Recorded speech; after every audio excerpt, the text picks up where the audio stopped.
हमारे पंढरपुर के श्री नामदेव जी महाराज नित्य जाते और ठाकुर जी को जाकर के रोज बोलते, ठाकुर जी मेरे घर कभी जीवने आओ। श्री विठल भगवान ऐसे खड़े रहते। नामदेव जी रोज जाते, बोले मेरी मैया इतना बढ़िया प्रसाद बनाती है, ठाकुर जी जीवने आओ। तो नामदेव जी से कभी कभी ठाकुर जी बोलते थे, ठाकुर जी कहें पूरी दुनिया यहीं लेके आ जाती है, तू भी लिया यहीं पे, हम यहीं खड़े यहीं पालेंगे। बोले नहीं, मेरे घर आओ पाने के लिए। तो ठाकुर जी बोले मैं तेरे घर पाने जाऊंगा तो यहां पे कौन खड़ा होगा मेरी जगह, लाखों लोग दर्शन करने आते हैं। नामदेव जी बोले आप भगवान हो, सर्वसमर्थ हो, कोई व्यवस्था कर लो अपनी। भगवान बोले ठीक है कर ली हमने व्यवस्था। बोले क्या व्यवस्था? बोले मैं तेरे घर जाऊंगा पाने, तू मेरी जगह खड़ा हो जा। नामदेव जी बोले ये कैसे हो सकता है? भगवान बोले सब हो जाएगा, बस आज एक काम करियो, रात्रि में जैसे ही शयन आरती हो, शयन आरती के बाद छुप जाइयो पीछे आके। देखो ठाकुर जी की लीला, ये सत्य घटना है श्री नामदेव जी महाराज की। नामदेव जी छुप गए।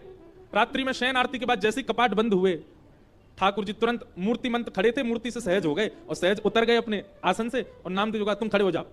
खड़े हो गए। नामदेव जी बोले ऐसे खड़े हो जाओ हमारी तरह। हो गए खड़े। अब ठाकुर जी उनका श्रृंगार कर रहे हैं, अपनी जैसी पगड़ी पहनाई, अपनी जैसे वस्त्र पहनाए, अपनी जैसे पूरे हाथ पाम कर दिए। नामदेव अब हम जा रहे हैं तुम्हारे घर प्रसाद पाने, 2-4 घंटा में मंगला आरती होगी, खड़े रहना यहीं पे। और सुनो 2-4 बातों का ध्यान रखना। क्या?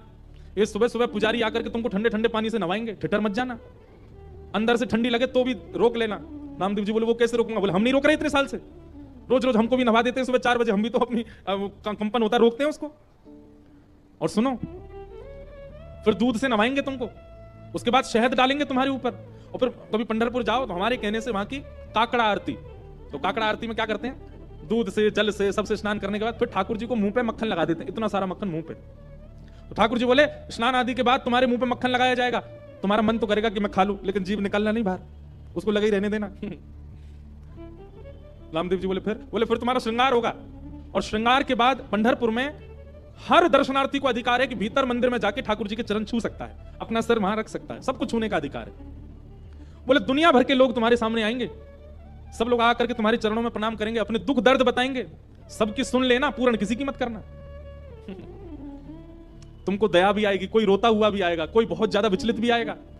नामदेव जी बोले क्यों पूरा नहीं करूं? वो सबका विधान बना हुआ है, वो सब काम हमारे लिए छोड़ दो, किसको क्या देना क्या नहीं देना। तुम बस कहीं ऐसा नहीं कि खड़े होके कोई रोता हुआ आया उसके आंसू पोंछने लग जाओ, कहीं तुम जरा भी हिल गए तो पुजारी पंडा बहुत मारेंगे, सब कहेंगे कहां गए हमारे ठाकुर जी, कौन खड़ा हो गया आके? नामदेव जी बोले जो आ गया, बढ़िया निमंत्रण दिया भोजन का, मैं तो बंद गया यहाँ पे।